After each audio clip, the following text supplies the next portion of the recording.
We're going to look at the Law of One material again and look at some of the cosmology.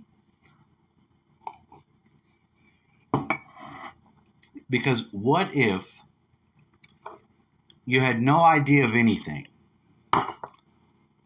You didn't know you had no idea, you remember anything. You have no concept of God. You're just naked awareness. What would be the likelihood of your ability to harvest out of that forward?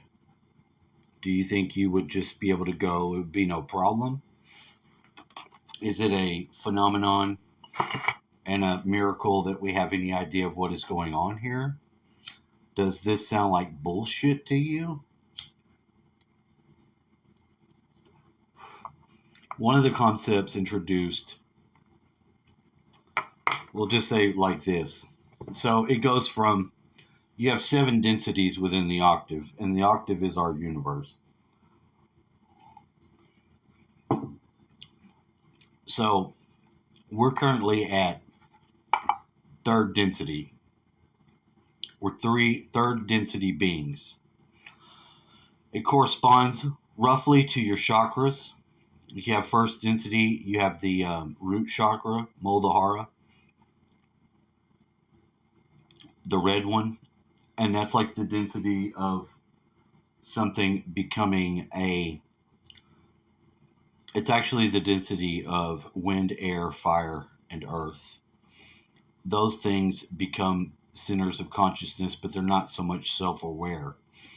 In the 2nd density, which corresponds with orange, you have plants, lower life forms, and the beginning of animals, and mostly all the animals.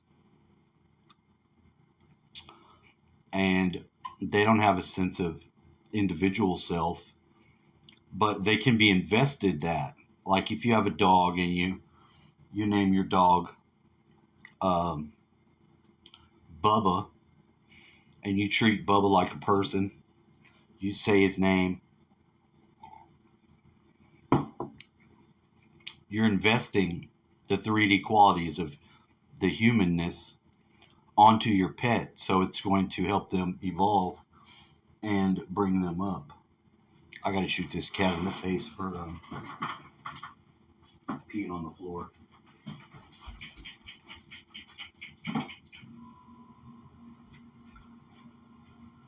Just fucking hunkered down and just pissed all on the floor. Man, what the fuck? So she got shot, and I invested her with the 3D characteristic of somebody that knows better and just decided to piss on the floor. But we 3D humans are self-aware. We believe ourselves to be the individuals that we inhabit our bodies of. And I'll let you listen a little more. And Gautama Buddha said, even consciousness is born of ignorance. Consciousness is considered one of the skandhas, or the 5 keeps or aggregates in mind, body, mind, activity, and form. It's the highest. It's basically the means by which we know we can know. We believe we know. Animals have consciousness, but not self-consciousness. It can also be understood that the term awareness can be referred or used exclusively for trans-dualistic consciousness. Mean awareness or consciousness without a sense of self and other. Naked seeing, which is what Buddhist meditation aims towards, which is freedom from dualistic perception, meaning me and you, this and that, good and bad, right and left, and all the naming activity of thinking, moving towards unconditioned awareness, which is beyond a sense of self, beyond any sense of separation, the law of one, right? There's not 2, there's 1. All is 1. So, in this case, again, Don is using them interchangeably. consciousness and awareness, and they can be. Some people do. In some other literature, and I myself prefer to use the term awareness to indicate consciousness freed of dualistic perception or the sense of me as separate from that or other. And Don goes on, the striving takes place through higher second density forms invested by third density beings. And that means plants and animals who get an investment or reception of love, and thereby greater thrust towards individuation or self-consciousness. And that's a very deep thing. We can't get into it, but love individuates. Love coalesces awareness into self-consciousness. And it also allows self-consciousness to move out back to awareness. So that there is an integrative function of associated with the vibration of love, heart chakra. Just like it's the center of the bullseye center of the target, seeing the 7 chakras as spherical, not columnar, right? The body, mind, spirit complex as a spherical field of 7 rays, and can be divided into body, mind, spirit, but also spherical energy fields. The center, like 4th ray, heart, has a centering function. And the centering function is akin to the assistance given to second density beings, plants and animals, by the investment of love by human. And Ra explains, much as you would put on a vestment, clothing, so do your third density beings, human, invest or clothe some second density beings, animals, normally with trees, with self-awareness or self-consciousness. This is often done through the opportunity of what you call pets. It has also been done by various other means of investiture, like sacred tree. These include many so-called religious practice complexes which personify and send love to various natural second density beings in their group form. Animal totemism, right? Different indigenous groups that worship animals.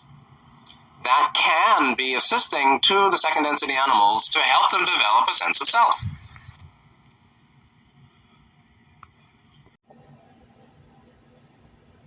There's another topic that they go into that's very interesting. It has to do with in the readings, Carla was attacked by a 5th density negative being, and they said in one of the readings that the pets of the 5th density negative being were around, and that these pets dwell in the darkness and in the underground of the earth. Like, maybe they're chupacabra, maybe they're, if it's one of their pets, it's got to be like a monster.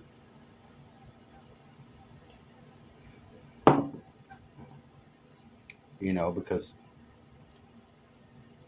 their whole spiel is any transmission of information coming that's uplifting, it's from the positive group, it aligns with the law of one. They're trying to break it down, confuse it, distort it, hijack it. The same thing happened with the Israelites when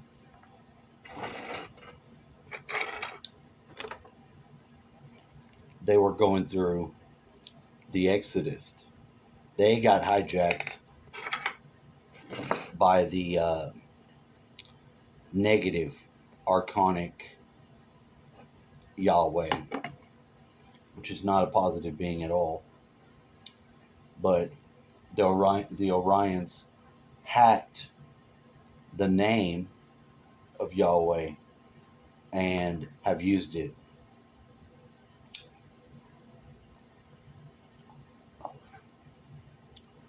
So that's just fascinating. I thought it was interesting to share.